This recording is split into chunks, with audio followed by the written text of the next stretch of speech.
বার্সেলোনার সাথে আনুষ্ঠানিক চুক্তি সম্পন্ন করতে স্পেনের কাতালুনিয়ার শহরটিতে পৌঁছেছেন মিডফিল্ডার রদ্রি। মঙ্গলবার স্বাস্থ্য পরীক্ষা শেষে হবে আনুষ্ঠানিক চুক্তি।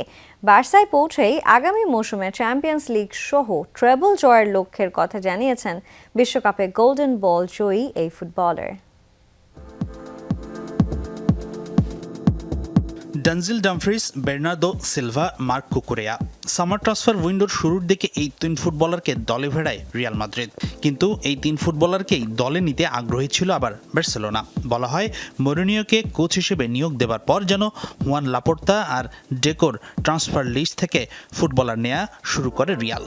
এমনকি হঠাৎ করেই বিনা প্রয়োজনে বার্সার স্বপ্নের স্ট্রাইকার হুলিয়ান আলভারেজের জন্য 100 মিলিয়নের প্রস্তাব দিয়ে বসে লস ব্লাঙ্কোসরা। চলমান দলবদলে যখন দুর্দান্ত প্রতাপে দাপট দেখাচ্ছিল রিয়াল, ঠিক তখনই গোপনে প্রতিশোধের ছক কষছিল বার্সেলোনা।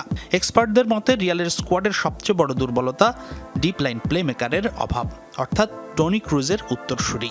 স্পেনের বিশ্বকাপ জয়ের পর দলটির সেরা ফুটবলার রদ্রিকে নিতে আলোচনা শুরু করে রিয়াল মাদ্রিদ। রদ্রি আর সিটি দুপক্ষই ছিল নিমরাজি। কিন্তু রিয়াল যখন ভিনির চুক্তি নবায়নে ব্যস্ত, তখন গোপনে রদ্রিকে তার সতীর্থ আর কোচদের সাথে কথা বলিয়ে নিজেদের দলে নিতে রাজি করে ফেলে বার্সেলোনা। রিয়াল নয়, রদ্রি এখন তাই বার্সার। এর চেয়ে মধুর প্রতিশোধ আর কি বা হতে পারে। দলবদলের আনুষ্ঠানিকতার স্বার্থে সোমবার বার্সেলোনা পৌঁছেছেন রদ্রি। মঙ্গলবার স্বাস্থ্য পরীক্ষা করানোর পর হবে আনুষ্ঠানিক চুক্তি। সবকিছু ঠিক থাকলে 2030 সাল পর্যন্ত বার্সার সাথে চুক্তিবদ্ধ হবেন এই মিডফিল্ডার। বার্সেলোনা বিমানবন্দরে এসেই ট্রেবল জয়ের লক্ষ্যের কথা জানিয়েছেন বিশ্বকাপের সেরা এই ফুটবলার। আমি এখানে আসতে পেরে অত্যন্ত আনন্দিত। আমি আমার সতীর্থদের সাথে দেখা করার জন্য উন্মুখ হয়ে আছি। তাদের বেশিরভাগকেই আমি আগে থেকেই চিনি। চ্যাম্পিয়ন্স লিগ সহ মৌসুমে সব ট্রফি জিততে চাই। লা লিগার নতুন মৌসুম শুরু হয়েছে, তবে মাঠের এল ক্লাসিকো হতে এখনো কিছুটা সময় বাকি।